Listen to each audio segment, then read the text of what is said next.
My next guest is Leith van Onselen, the nation's unconventional economist and co-founder of macrobusiness.com.au, an excellent and very up-to-date source of information on matters economic. Welcome, Leith. G'day, David. Thanks for having me on again. Pleasure. This interview is named after one of Britain's greatest prime ministers, Benjamin Disraeli, to whom is attributed the observation that there are three kinds of lies: damned lies, and statistics. Well, in a recent piece about the wealth of Australians, Australia, a nation of housing haves and have-nots, Leith, you've challenged statistics which suggest we are among the richest people in the world. Could Australia really be worse off? That's right, David. Look, consistently we see it through the Credit Suisse household wealth report and a whole bunch of other surveys that Australian households are supposedly amongst the very richest in the world. Now, the thing about it is, though, when you actually break down those surveys, you find out that Australia's wealth is dominated almost exclusively by housing. Now, we all know that Australia's housing is ridiculously expensive. I mean, the median house price in somewhere like Sydney, for example, has just topped around $1.4 million. It's absurd. And according to the Australian Bureau of Statistics, the average home value in Australia, the average dwelling value is almost $1 million. Now, when you have expensive housing, that gets counted as wealth. And because Australia has one of the most expensive housing markets in the world, therefore, our households are considered incredibly wealthy. Now, what those surveys don't show, though, is that Australia actually has a relatively low proportion of its wealth locked up into financial assets. So that's actually liquid. And also, I'd also argue that Australians would actually be wealthier if we'd never had such high house price appreciation and our median house price was, say, $380,000 rather than $760,000 as it is currently. And as a result, Australia's household debt wasn't 140% of income, and it was 70% of income instead. I'd argue that Australia would actually be a lot better off, and we'd be wealthier, even though the statistics would say we're less wealthy, if our housing cost half as much as it did, and we never had this massive run up in house prices. And I think we'd have a much more egalitarian, society where we'd actually be better off financially if we weren't carrying so much debt and our housing wasn't worth as much. And I'll give you a classic example. I purchased my house where I live currently for $1.2 million. Now, I had to take out a fairly large mortgage to buy that. That was in 2013, early 2013. It's now worth a lot more than that, obviously. But I'd argue that I would have much rather have paid $600 for this house and for it to have appreciated, a lot less, and to not have taken out a mortgage when I bought it. Because I'm living in this house regardless. It does the same function. Whether it's worth $5 million, $1 million, $2 million, $3 million, it's still a house. I still would live here regardless. And this fake wealth that I've accumulated via my house price increasing in value isn't real wealth. And the other factor about it is, David, I've got two children. One's 13, one's 16. The increase in the value of my house, which has made me notionally wealthy, has come at the direct expense of my children, who, when it's their turn, will have to pay a lot more for their housing than they should. And that's going to make them poorer. And it also means that I'm going to have to help them into the housing market, which is going to then, absorb my wealth, my fake wealth that I've gained through this house price boom. So the whole purpose of that argument, that article, was to show that most of Australia's household wealth isn't real. It's locked up in housing. And that this house price appreciation, for the vast majority of people who just live in their houses and don't own investment properties, it doesn't do anything for them. And I'd argue, to the extent that their recent purchasers who had to pay high house prices, or their future Australians who will need to buy a house, this high housing wealth has actually made them worse off because they've got to carry bigger debts, or they'll be locked into the rental market for the rest of their life. So that was the purpose of the article, that Australia would be actually better off, much better off, if it never had experienced this house price boom, and we weren't at the top of the league tables in wealth because of this house price boom. If the federal government keeps on bringing in very large numbers of immigrants, and on top of that decides that it won't develop through water other parts of a very dry continent by moving the water around. Those two facts mean that all of the new immigrants, the vast number, go to Sydney and Melbourne and Brisbane. And that does that have an impact on housing prices? Oh, yes. It's not just housing prices, it's obviously rents as well, but also the quality of housing. I mean, we've seen in Sydney and Melbourne, especially Sydney though, that the composition of Sydney's housing stock has changed significantly in the last 30 years from mostly detached housing. Effectively means is that Sydney is going to transform into a high-rise city whereby half the houses in Sydney by 2057 are forecast to be apartments. One quarter is going to be townhouses and one quarter will be detached houses, whereas as of the 2016 census, 56% were detached houses and only one quarter were apartments.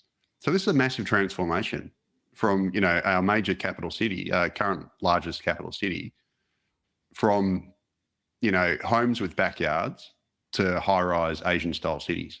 And that's going to be replicated across Australia if we keep growing our population so aggressively. And where I live in Melbourne, Melbourne's population at the turn of the century was about 3.5 million people. It's now about 5.3 million, and by 2056, it's forecast to be 9 million. Like, that is an enormous increase to go from 3.5 million in, the 1st of January 2000 to 9 million by 2056 for Melbourne. And that inevitably means that Melbourne is going to turn into an apartment-style city whereby most of its residents rent because they can't afford to purchase.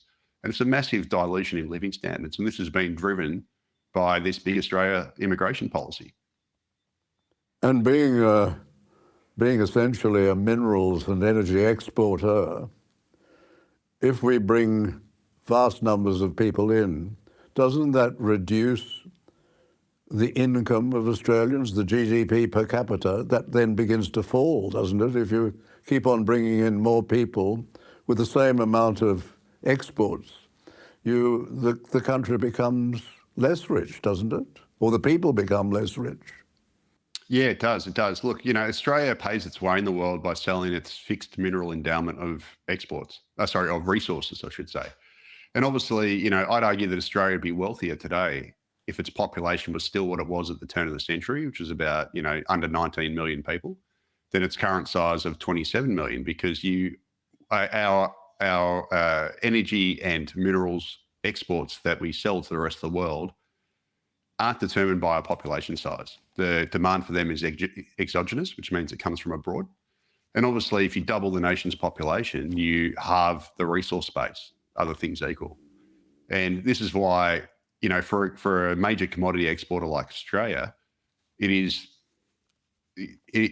economic suicide or shooting yourself in the foot to continually grow your population so strongly, because all you do is you end up diluting your nation's mineral base, and you end up with less export revenue per person, less resources company taxes per person, et cetera, et cetera. Now, I will also argue, though, at the same time, Australia, as I've said previously to you, David, Australia doesn't collect nearly enough benefits from its resource exports. So we effectively run the back-to-front economic model in that we first don't collect nearly enough benefits from our resource exports. We don't tax it properly, which I've said previously. At the same time, we then run a hyper-immigration program to grow the population very aggressively, which then dilutes our mineral base. So it's really a double whammy. Leith, there's one other question before you go, and that is the question which the opposition has brought up to introduce the American remedy of divestiture in relation to dealing with monopolies and oligopolies. Divestiture has been used for about a century by the Americans, but they seem to be looking at it in relation to the supermarkets. What do you think of that? Yeah, look, I think the coalition's targeting the wrong cartel here, David. I mean, we actually do have reasonable competition in supermarkets. Obviously, could always be better. We have obviously Aldi, which is a very aggressive competitor, provides very low prices, and if you actually look at the net profit margins in supermarkets, they're not that great.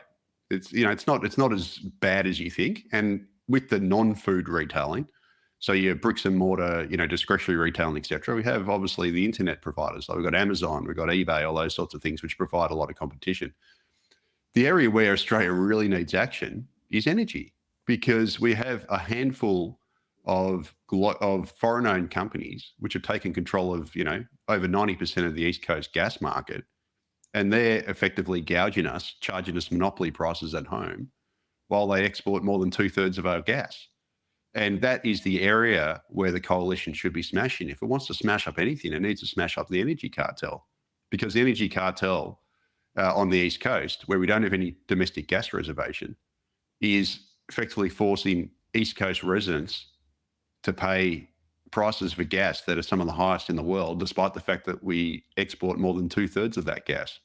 So I don't understand why Peter Dutton isn't looking at breaking the energy cartel over the so-called supermarket cartel, where there is actually a lot more competition, and the costs aren't nearly as high on consumers. Now, the energy inflation that we're paying on the East Coast feeds into everything. It feeds into all other forms of inflation. It feeds into household bills. It feeds into business bills, and it's also sending our manufacturing industry broke. And that is where Peter Dutton should be focusing. And Leith, just finally, you have a model, have you not, a model country in this area in relation to energy, and you often refer to Norway as the country we should be emulating, do you not? Yeah, that's right. So Norway has a big, they're a big oil and gas exporter, and they tax their oil and gas at 80%. And as a result of that, they've accumulated a sovereign wealth fund, which has basically invested all the taxes from their oil and gas profits into a massive pension fund that's invested overseas. They have a sovereign wealth fund that's now worth about $280,000 US per Norwegian citizen. Whereas in Australia, we don't do anything like that. We have a lot more resources to sell than Norway, and yet we don't capture the benefits of it. And instead, we've handed control to a whole bunch of foreign-owned companies who are then charging us some of the world's highest prices domestically, while they sell our gas off to China and as well as Japan. And those nations, China and Japan, we're exporting them so much gas that they have too much of it, and now they're re-exporting it and making a profit on it, whilst we starve ourselves domestically and charge some of the highest prices. Now, I mentioned to you last time, David, that America is now the largest gas exporter in the world. They overtook us about a year or so ago. And yet Americans are paying $2.50 US, or about $4 Australian, per gigajoule for their gas. And we're currently paying about $16 a gigajoule on the East Coast. It got up to $25 about a week or so ago.